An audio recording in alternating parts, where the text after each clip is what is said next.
Hey everybody, welcome back to Culz Reviews episode 101. That's right, we've done well over 100 of these. Well, maybe not well, but at least one over 100.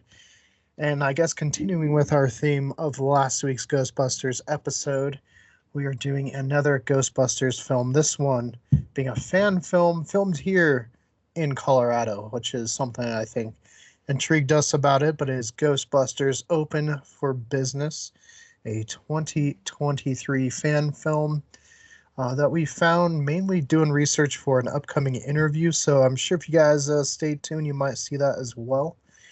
But joining me tonight is Matt. Sam. So we'll start with you, Matt. First time hearing about this one? Yes, very much so. Thank you for asking, Panther. I definitely agree. This is the first time I've experienced this movie. I kind of enjoyed it. Yeah, like I said, this is the first time I watched it as well. I found it because doing research, going through IMDb, I saw it listed for one of the actors' credits, and I was like, "Ooh, let's check that out," because it just said Ghostbusters fan film. I pulled it up, and the opening scene is Colorado Springs, and then it jumps to hotels. What is it, St. Nicholas up in Cripple Creek, which plays like the main hotel in this one. But we've spent some time up in Cripple Creek. Me and Sam have walked through that very, very hotel. We filmed, actually, if you've watched our very old, kind of janky Cripple Creek video, maybe we'll re-upload it. You'll see the majority of it actually takes place in that hotel, just because it had 3 stories and we could walk around. So, I don't know, it was kind of... I can do a better video. Yeah, we do, because now they have like a 10-story casino there, which is kind of weird. Got a lot of stuff there. Yeah. Matt, watching this, I know we've been in the Springs quite a bit to film. Were you seeing some locations that brought back some memories? Yes, I did. And I was surprised I didn't see any egg people, but that's okay. Maybe next time. But I definitely was watching going, hey, I've been there before. And speaking of egg people, I saw they just installed 2 new ones. So we got 2 more to go film. I don't even know how many there are. There's so many, but I did see that building in the background of one shot because it's that red kind of building across from the old courthouse. Now, there is a firehouse, much like any Ghostbusters film. This one was the Pueblo Fire Museum, I believe, but it is in Pueblo. So we have not been to that museum. So we got a museum now to add to our list. Sam, without getting into spoilers, I suppose, what were your thoughts on this film? Honestly, I thought I was watching an actual Ghostbusters movie. It was really well done. I mean, there's parts that were super corny. And obviously it was in Colorado because there's Colorado license plates, but like their vehicle was pretty cool. I mean, it was more modern. And I don't think it's too much spoilers, but I do like the lights at the end as well of like the other vehicle. Mm-hmm. Well, and you can tell as well if you guys are like big into the Ghostbusters stuff, they do have franchises around. If you watched our Ghostbusters 100th episode, you would have seen Alex had his Georgia patch. And here you see them wearing their Colorado patches, which is kind of neat. It kind of looks like the Denver Nuggets logo with the ice picks going on there. It's pretty neat. Maybe we should get into one of these and become official. Matt, what did you think without getting into spoilers? Similar to what Sam said, there was a lot of corniness in there, which kind of matched the Ghostbusters. One of the characters reminded me of the guy from Clerks, so I kind of thought we were watching the movie Clerks a little bit too with the dry humor. But it was pretty good. I mean, there were a couple takes where I'm like, oh, I wonder if they meant to put that in there or not, because you saw a couple flaws. But, I mean, they did a really good job for, I'm sure, which was a low budget on this one. It was enjoyable. Yeah, I'm not sure on the budget, but being that this was filmed in Colorado, I wonder if all the people live in Colorado, and I'd be super tempted to try to find them and reach out and discuss the film with them, because I think that'd be kind of cool. As they've said, honestly, it's not bad, especially if we compare it to the other fan film we watched was Spider-Man Lotus. This one is much more enjoyable. It's not so sad all the time and angry. Whoa, Sam, are you saying you like Spider-Man Lotus more? Absolutely not. I truly want to say so. I know Alex did. I don't think Alex has watched Spider-Man Lotus. I think he likes did it we just watch that about with? as much as you like the 98 Titanic movie. Oh, 97. Best movie. 10 out of 10 right there. 97 Some Titanic people is might like, say it's 10 out of 10, but it is not my 10 out of 10. it is definitely Keegan's. I mean, Panther's 10 out of 10. Why do you call me Panther? You asked us to call you Panther. Do you not remember this? I'd never asked you to do that. But I will say the opening couple minutes kind of had me worried where we were going, because it definitely felt very fan filmish and kind of low budget. But as it progressed, it definitely gets better. So I would see some comments that were like, I couldn't sit through it. And I was like, you guys should have just pushed through. I mean, it's not that bad. And honestly, it was pretty entertaining. So Right. I like think the first Ghost. The first Ghost is my favorite. like the pimp. No, that's No. not the first one. That's the one I thought of first, was the pimp, because they're just like walking. Because it and he's walks just- up to the car. No, and that they was put the, on their that was the glasses second like one. Men in Black style. That's when they were like, kind of got like, they remember after their first case. Hmm. I mean, we're not in the spoiler part, Keegan, so we can't talk about it. Right. Or we can, I don't really care. It's the weed ghost then. Oh yeah, how it's he's like, I think I know what you're talking about. I was prepping for some tests and might have partaken. Yeah, I didn't think it was going to go that entire direction that it actually did when like it passed through the one dude and then he just started to get high. It's Colorado, right? I mean, if there's one thing we get stereotyped for, it's mountains and marijuana. So, marijuana ghost would make sense. but yeah, I thought it was enjoyable, and how they filmed a lot of the ghosts, and especially the like the proton streams, looked much like the 80s films, which was really nice. Like they put some detail into like trying to get it to fit into the world. And you definitely heard some references to the other one. I did like when the Denver people come down, when he's just given all the ghosts they've captured, and he just has a Stay Puft Marshmallow, and they're like, really? And he's like, that's mine. They even had it playing in the background when they were first investigating the one house. When they went down to the basement, it was a very brief glimpse of it, but right away you could see Dan Aykroyd and I think it was Bill Murray when they were on the steps of the library towards the beginning of the movie. But there was the commercial they did, which was very much a recreation of the 80s Ghostbusters commercial. Instead of Spangler though, you get our new Ghostbusters crew. What did you think of this crew, Sam? The one dude was just kind of in it for money, and then also I guess babes, because he was kind of unhinged with all the innuendos. I mean, they kind of both were. Yeah, I know. Like, all of them kind of were, besides the engineer guy. I don't think he made any innuendos. It was mainly the two dudes and the one chick. The one dude for sure, the ginger. Well, even the other guy, like Oh no, I'm saying they both were, but like he was more unhinged with it than the one dude. I mean, they were kind of even the whole time. Yeah, because there was a scene early on. What was it with him? Oh, it's when that girl walks up. When he drops all his papers, and then he was just like dropping all the innuendos or whatever. And then when they get back to the apartment, he's like, somewhere between like Meg Ryan in the 80s and my ex-girlfriend. And I was like, dude, you met your ex-girlfriend on Tinder. Right? Dude, she's so hot though. I don't know. The comedy is definitely different, but it's not overwhelming, I don't think. Did you agree?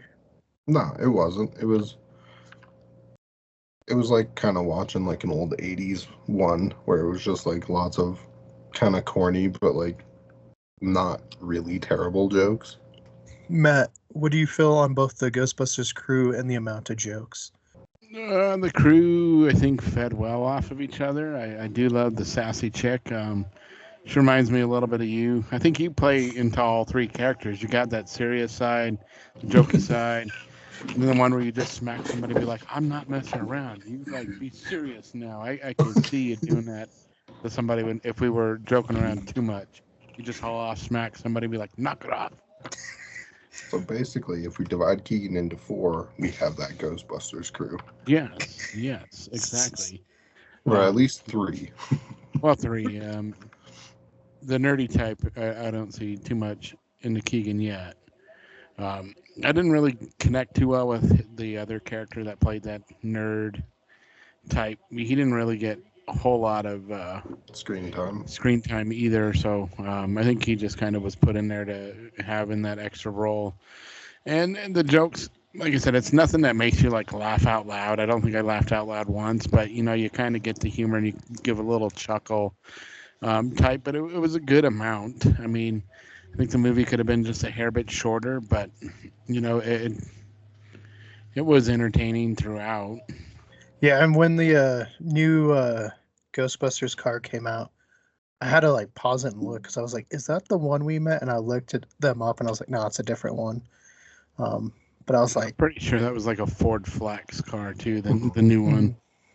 But I mean, it looked nice. The sirens definitely were a little bit different, but if I remember right, the original Ghostbusters sirens, and obviously it's hard to use that without getting a copyright strike. You don't want to do that. But also, they instead of using sirens, they use like the sound of a leopard played backwards to make the siren sound in Ghostbusters 1984, which is just weird. But hey, it worked. I agree. I thought the vehicle was pretty cool though. Yeah, so did I. I would drive it. See, now I'm actually interested to see if we can't contact some of these people. Right. And be like, yo, I'm actually a little disappointed we missed out because they did a screening last year. We could have gone and seen this in like a theater. That'd been kind of cool with a bunch of Ghostbusters fans and stuff. I know. Keegan, you need to be more on top of the movies. I mean, usually I am, but apparently we gotta. Hey, we're broadening our scope, right? We're trying to pay attention to more, and I think it's working out. You guys are at least seeing our long form videos again, so that's nice. I've seen that the spike in people watching them again. So obviously we're gonna have to jump to spoilers, guys, but this is on YouTube, or you guys can jump onto Facebook. It is Ghostbusters Open for Business. You can find them there, and they have their movie on there as well. So go check it out. Make sure you support them. I think it's well done. We're gonna do some ratings recommendations, so at least you guys can see that before we get into spoilers. Sam, rating recommendation. I mean, it is I'll hard. definitely give it like a 7. I don't remember what I gave the Frozen Kingdom, but I definitely thought this one was either on level with it, or if not, a little bit better than Frozen Kingdom. Frozen Empire. Yeah, whatever. It's okay. You're doing what I do with Kingdom of the Planet of the Apes. I kept wanting to say Empire of the Planet of the Apes, so it's okay. They're too similar. Matt. Oh, I would recommend it too. I'm probably in the same boat as Sam there. 6.5 to 7, kind of in there. I'd recommend it. I mean, just like I said, make sure you've got that 2.5 hours to kill. It is a little bit of a lengthy movie, but it's worth a watch, especially if you're a Ghostbuster fan. Yeah, I would say if you're a fan of the original Ghostbusters, you'll enjoy this one. If you're a fan of the 2 new ones, probably enjoy it. If you're a fan of the 2016 one, I'm sure you'll also enjoy it. I don't know. As far as fan films, definitely better than the first one we watched, Spider-Man Lotus. This one I don't think had as much of a budget, but it felt more enjoyable to watch. There was at least some levity, and they weren't trying to be so serious that everyone was an asshole. So I would say somewhere like Matt, 6.5, 7. Go watch it. Like Matt said, it's a little over 2 hours. I don't know why Sam. I've been given good grades. He's all shocked even when it's not a Chad Kalick film. Thumbs up. Sam keeps having a bat appear above his head. Well, his speaker's off and he's trying to tell us something too. Yeah, I don't know why it keeps appearing. It's kind of funny though. It's like, bah, Mothman. Yeah, but go watch it. Go help support them. We'll see where else they go. You know, maybe they'll make some more independent films or maybe break into Hollywood. It's a kind of a hard place to break into, and anymore, I think independent artists are doing almost as well, especially with all these different options to do film on. So go support some people. Also, it's a local Colorado thing, so it's kind of cool. If you guys are in Colorado, you can see some locations. But we're gonna get into spoilers now, so you've been warned. This has been at least 15 minutes or so after editing. I don't know. But we will see you guys next time if you guys don't want to be spoiled. But if you've watched it and you want to hear us go a little bit more in depth, I suppose, stay tuned. So, Sam, where should we start? I mean, I guess we can start with the beginning because they're opening, what's it called? Blackgate, right? Mm-hmm. Which is Hotel St. Nicholas up in Cripple Creek. Cool old hotel, and I think it was a children's home is what they told us. A home or a school, or maybe that was the asylum. Might have been the asylum. But you can go there today. You can stay there. Super cool. The Mr. Tuttle is like the kind of the caretaker guy helping renovate, bring it up to par. If you guys are a fan of our channel, he is played by one Thomas Fears, who you guys should at least have heard us talk about twice. Actually, 3 times considering one of our interviews. Because he played Brushy Bill on the final trial of Billy the Kid, which I thought he did a good job there. And he doesn't get possessed right away. There is an early kind of ghost attack, but then he does get, the ghost comes, and he becomes the possessed one. Yeah, no, the beginning thing, like, it was a good setup. I liked the contract dude that like like when he was just like, I gotta go, and then like stopped and then kind of like slowly walked like a sunwood thing off screen. It was really good.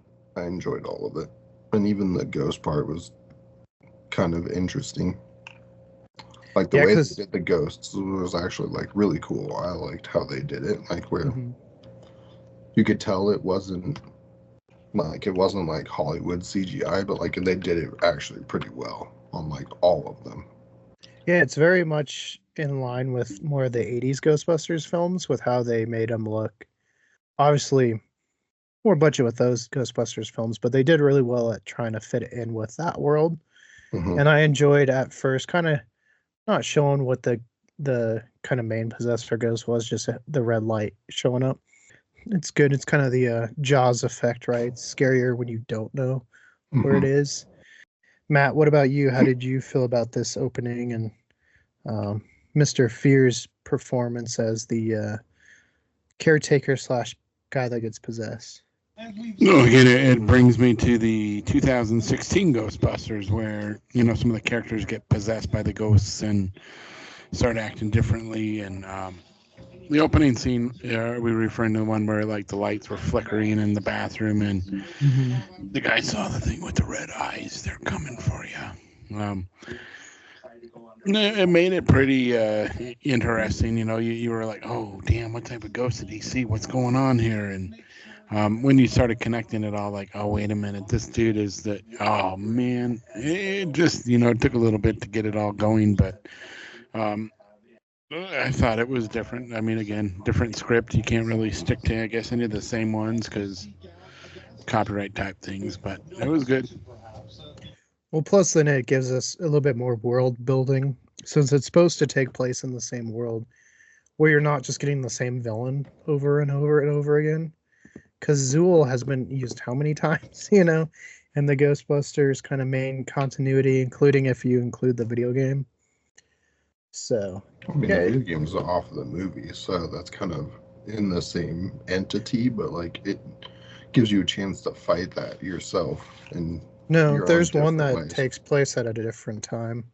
It's actually a Interesting. really good video game. It's nice to get some more and a little bit more grounded because Frozen Empire, um, the villain, I guess, kind of like any Ghostbusters, is just there at the end, but it just kind of feels so out of place because even though it's kind of like supernatural beings in the Ghostbusters world, they still kind of feel grounded in a way. hmm You know what I mean? And so that was, I think, what I kind of enjoyed about this one too, especially that pimp one. That just gold. It's the best one. I can't wait to Oh, get there. No, yeah. the Frozen Kingdom, right? Frozen Empire. Frozen Empire. I want to keep saying Kingdom. I don't know why. The Frozen Empire one almost felt like a D&D boss because like it was like two horns of like a essentially kind of demigod or a god that like he needed them to become like have the ultimate power, and then they were kind of like the champions to defeat them. Or the one dude was, but like yeah, that one just felt, I don't know, strange. I mean, if you read Tobin's Spirit Guide, which they have the Ghostbusters edition, they horns. There's definitely a lot of horned ones, but they definitely have a specific style. And this one, Frozen Empire, just kind of seemed, I don't know, very modern day kind of bad guy. CGI. Just throw them up against something CGI that's kind of gray. Just seems like how most movies end anymore. But yeah, we kind of get introduced to the characters after this. What's his name? Is his name Scott? Is that what his name is? That's I think Ginger. Yeah, he's like an exterminator. Yeah, Oh, like a Michael exterminator. Bixby. Michael Bixby, right? Bixby is the professor, I think. Or Scott Bixby. I'm so His confused now. Gavin Kozlowski.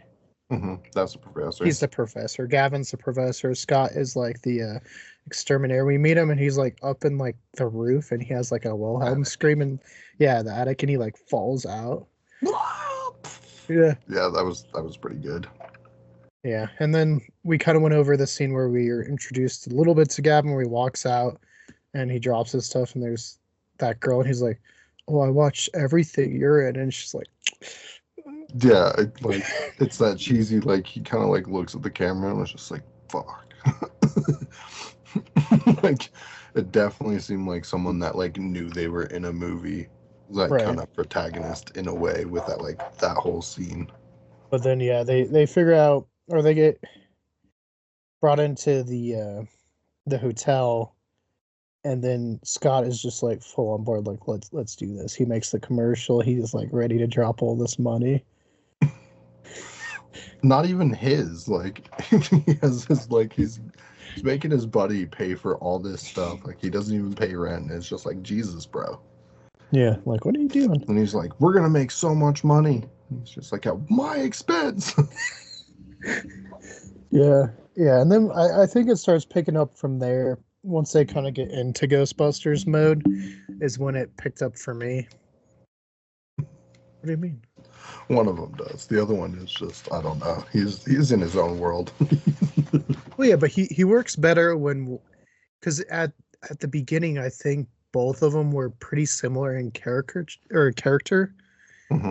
And once it kind of picks up, Gavin becomes, right? That's his name?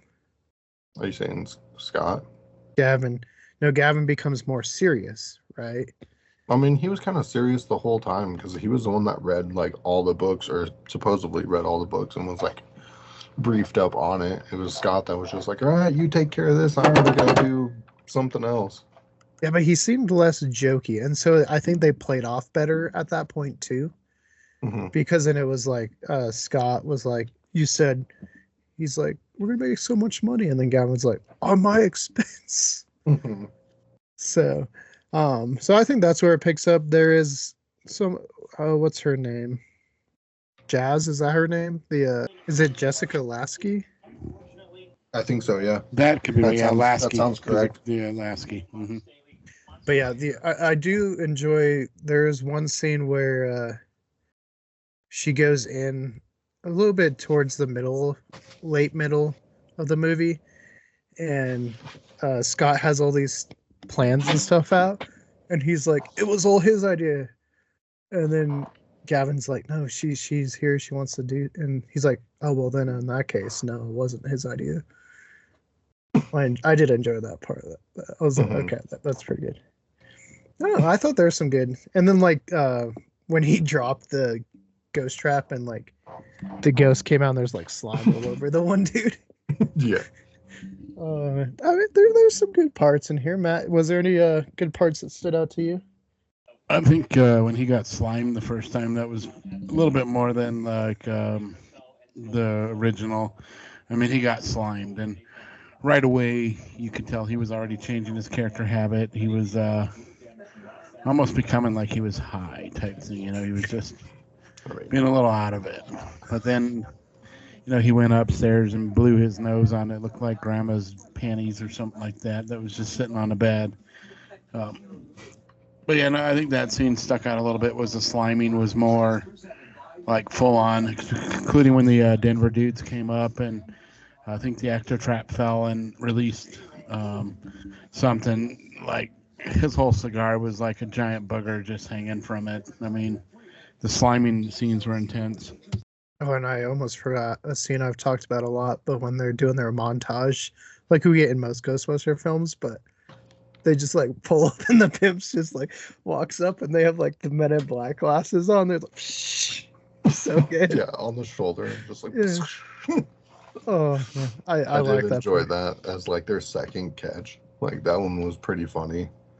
We'll have to recommend this to Nick because usually we recommend him either like terrible movies or like so terrible they're fun movies. But I think this is pretty enjoyable. No, it definitely is. I liked when he first shot the laser and he's just like, yeah, we're doing some renovations. It's just like they literally just watched you blow a hole through your wall. It's just like, yeah, we're doing some renovations right now. It's just like, bro. Yeah, that part was super good. Like Keegan said, like the pimp scene. If he wasn't gonna mention it, I was, because I did enjoy that where they were just like chilling in the car and it like locks up. You just catch it. What was another good one? Like Matt said, like the weed ghost. I did like the weed ghost. Like I didn't think that they were gonna take it in that direction. And just like maybe a similar smell, but like it was basically a ghost that makes things high, and it makes sense why there was like a bunch of pizza boxes there, and even the first lady seemed off and like kind of stonedy. Well, yeah, how she explained it. Mm-hmm. Oh, it's gonna sound really weird to say it, but it's like it's kind of sweet, but like kind of skunky, you know? Yeah. Well, and I also enjoy like the first kind of shot of Tuttle possessed, just how they filmed it. I thought was good. I agree. It was like with his just red eyes, and then just the darkness, and he's coming out of it. Yeah. And funny enough, his first victim was the same girl that the dude fumbled his papers on, or had the papers fumble on him. See, we always bring it back. That's what's good. Mm-hmm. Not always, guys. Sometimes we forget. So if you watched a video and be like, "Hey, you forgot to bring that up," just tell us in the comments below. Right. All right. It was kind of strange how it was like all weirdly connected, because like the dude that was cleaning at that hotel was like an old college roommate of theirs. Oh, and then the cop was like a descendant of like someone who got hung. Yeah. I mean, which kind of makes sense. Like that's kind of. Did you like the Hangman's ghost? Huh? Did you like the Hangman ghost they saw? Oh yeah, I thought that was pretty cool how it like came into being, and then how that all played out. Yeah, I want to see if that is like an actual piece of lore in Colorado Springs about a Hangman Park, because I don't know. I know there's Hangman's Gulch, where it's supposed to be named after a person they hung here in Douglas Mhm. County. So I was like, maybe that's where they got it from, because it is Colorado based. So maybe they brought in some urban legends and lore and stuff like that. I definitely believe they did. Hmm. Well, see, if you guys are watching, and you know the creators, and you're watching this, and we haven't already had them on to interview them, let us know, because I think we'd enjoy talking to them. Matt, anything from like the mid portion of the movie that you really enjoyed or you want to discuss? I think that middle part is where they were really trying to tell the story, and it got to be a little confusing. But I mean, once you started putting it together in your own head, you're like, okay, you could kind of see where they were going with it. But it it was just a little goofy once you got towards the middle because you weren't really exactly sure where they were going with it. And then finally, I think it kind of cleared up a little bit. I don't know. And it might have been just me, but that middle part was a little bit tougher for me to watch. Yeah, some pacing stuff. Mhm. Well, let's jump to the conclusion, unless Sam, you want to discuss anything in that mid portion. I mean, all the interactions with the detective was kind of funny Mm-hmm. because like he asked her out on a date, and then she's just like interrogating him the whole time, or they were like talk. It was like an interrogation, but then it was also like figuring out what each other knows. The park scene happens, and then when she shows up at the building after her lieutenant talked to her about trusting people, and Scott answers the door, and he's just like closes it, and he's just like, I don't know, I'm gonna bring somebody else. Yeah, no, I think there's some good comedy between them and their interactions. I do like how she's just like watching from across the street too, and the two Denver guys are there, and he's just like fumbling. Yeah, it was pretty funny. Like she just witnesses it, and she's like, "Yeah, I don't believe in ghosts." And it's just like, you didn't just see what happened and him releasing something. Yeah, a giant green beam of light just shot up in the air. Like, you didn't see that? Which I think it may have been the weed ghost. Which means So. it's still out there. We gotta go find it. We gotta go find it. Weed ghost confirmed. Weed ghost. So, Matt, do you want to walk us through the ending of the film? Well, it looked like they. So the lieutenant's family was, all related to the original haunting or like one of the original possession type things. So I don't know if he grabbed her pendant or some sort of her belonging, and he summoned the ghost of the man that was part of the original possession. And then the ghost came, and the two of them had a battle, and then that's where they all pulled the proton packs out and then zapped them. It was, like I said, I don't know. There's just something about the ending I'm still trying to clarify in my head where they needed that extra ghost to help blast the evil ghost.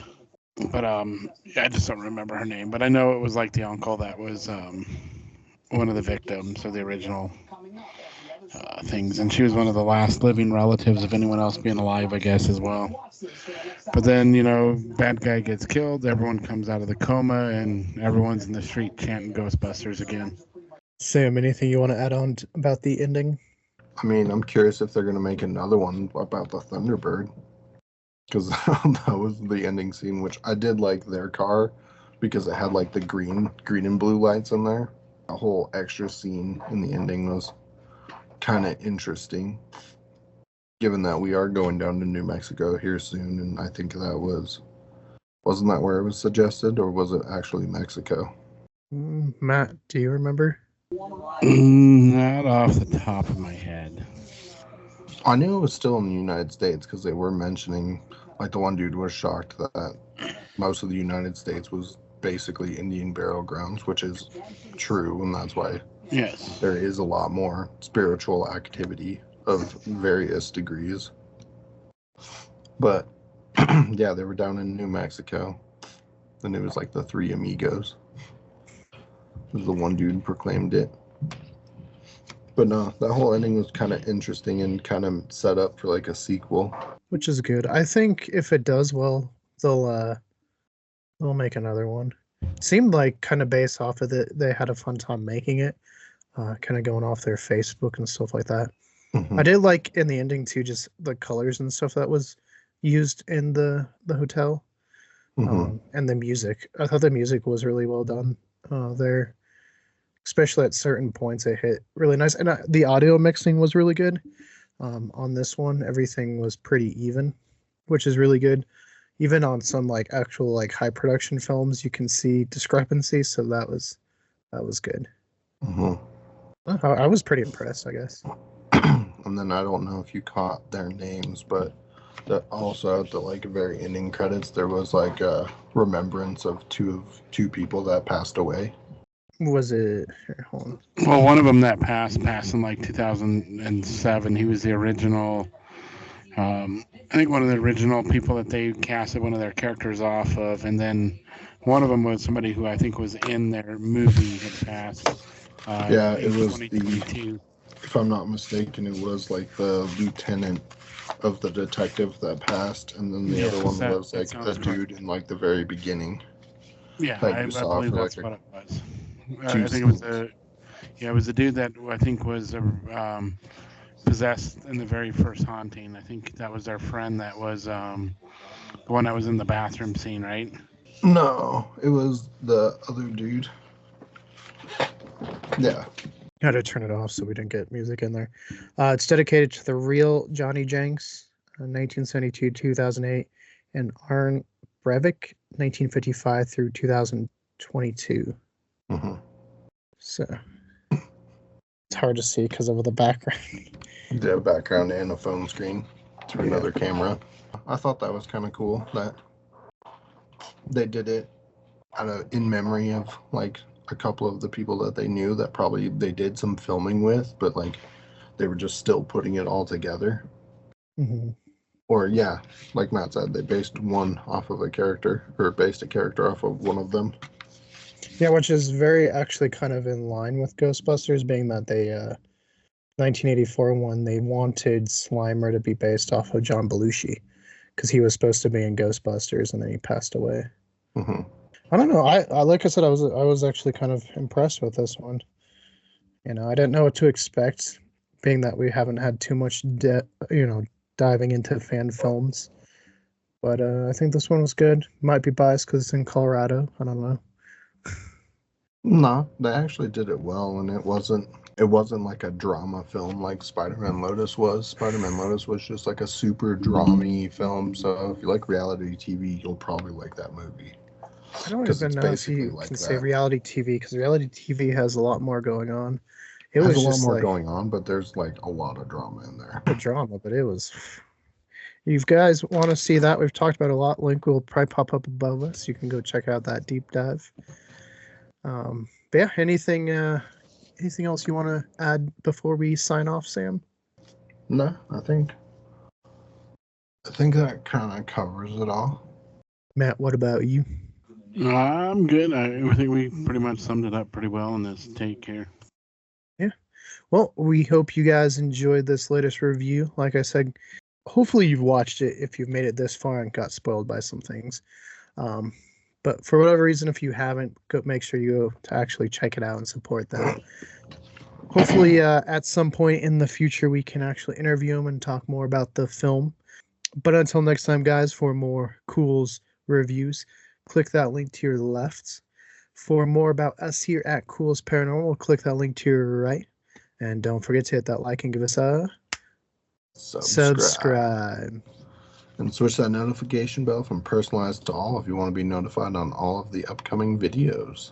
And let us know, is there a film or TV show or TV episode you want us to check out? Tell us in the comments below. We'd love to hear your suggestions.